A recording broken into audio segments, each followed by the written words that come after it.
Welcome back, everyone. It's the Bourbon Judge. Hey, we're back at it with Jack Daniel's Bottled in Bond Part 2. So, if you recall, the last episode, I did these separate because honestly, I was really excited about this one. This was the one I was like, it just sounds amazing. And the nose was amazing. But again, if you watch that video, it was unfortunately a split decision. It was a good bottle. It's just not really worth all the hunting. At $35, it's okay. It's just not a great bottle, unfortunately. Again, the nose is fantastic, but the palate for me fell thin. So it fell short, I should say, and thin. Now we're on to the standard Bottled in Bond. This one too, I've heard, I have a couple friends that have had this, and some friends like it. Some friends are like, it's okay, Bourbon Judge, honestly. It's just so-so. So we'll see. I don't know. But we'll see whether or not it's better than the triple mash, which I was all hyped up about. All right. So what do we know about this one? So, of course, obviously, this is also part of the new series, the Bottled in Bond, but this one does not have, of course, a triple mash. It's just a standard Bottled in Bond. The mash bill for this one is 80% corn, 12% malted barley, and 8% rye. This one comes in with an MSRP of, it's about, I think I got this for $30 on the dot, plus tax. It was like 31, 32 bucks, something like that, again in Maryland. So a $30 to $32 bottle, a little bit cheaper than this one, which was like 35, 36 bucks. Again, it's 100 proof because it is Bottled in Bond. No exact age statement because it is Bottled in Bond. We know it's aged at least 4 years, but we don't know the exact number of age. And as they say here on the front, these are aged in select barrels for added depth and character. I always love all the marketing. That always kind of cracks me up, but hey, it is what it is.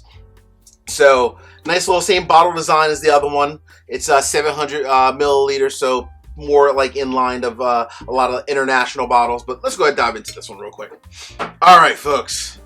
So I'm going to ask you early before we get to this, 3 quick favors. Number 1, hit the like button. Number 2, drop me a comment. Let me know if you've tried the standard Bottled in Bond, and if you have, what are your thoughts? Last but not least, please make sure you also subscribe and hit the bell so you get notifications each and every time I produce new content. All right, I should say I poured maybe more than what I normally like to in my infinity bottle before when I first opened this up. What I try to always do is always pour a little bit into my infinity bottle so that the bottle can kind of open up over a few days. I poured even a little bit more than what I normally wanted to, but hey, it is what it is, right? All right, let's get into this bad boy. So color wise, it is actually nice and dark. I do like that. Very nice. All right, let's get into the nose a little bit. Okay. A lot of traditional Jack notes. Getting a lot of like charcoal, caramel, smidge of bananas, smidge of like cinnamon, and almost like a very low amount of maybe some berries in the background. More on like the blackberry-ish side.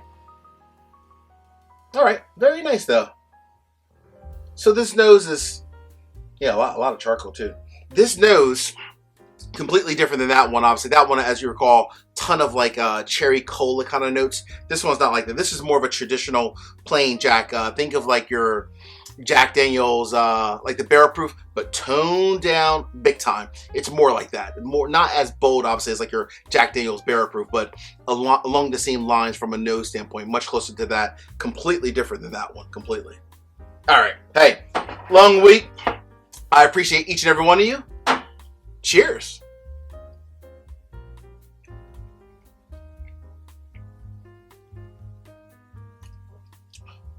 Okay. That too, interesting. Let me just finish this real quick before I give you a final verdict.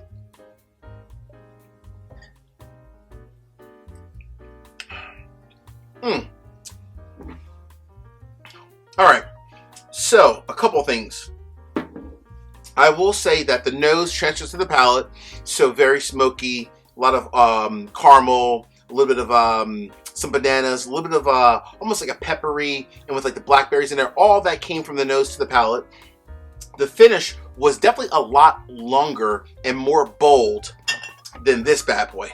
Much better finish on this bottle versus this one.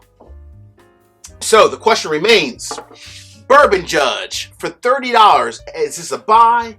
Is it a do not buy? Or is it a split decision like its little brother? We're going to put him back here. All right, the verdict is in. This, my friends, I will say, it's a buy. It's a buy for a couple of reasons, and I want to just be clear and honest. To me, the key difference is, well, a couple things. Number one, it's about $3 to $5 cheaper, and that's not like a major component, but hey, it is still cheaper than this one. But honestly, the reason why I gave this one a buy versus the last one, the triple mashes, it is definitely a little bit more bold, a little bit longer in the finish. I will say though, it's not one that, even though I like it and I think it was a really good sip, it was very nice palate, nice longer finish. It's still not one that you would want to run out and say it's the best $30 bottle out there. Like as an example, just going to keep it real. If I saw this, and I might have it down there, I maybe not, I think it's upstairs. If I saw this in like Cooper's Craft, yeah, I'm giving this one the Heisman all day long over Cooper's Craft. But again, it's a solid bottle at $30, one that I think is good, and I would definitely buy it again, especially over that bad boy. Hey, until the next time, my friends, peace, cheers, salute, much love. Peace out.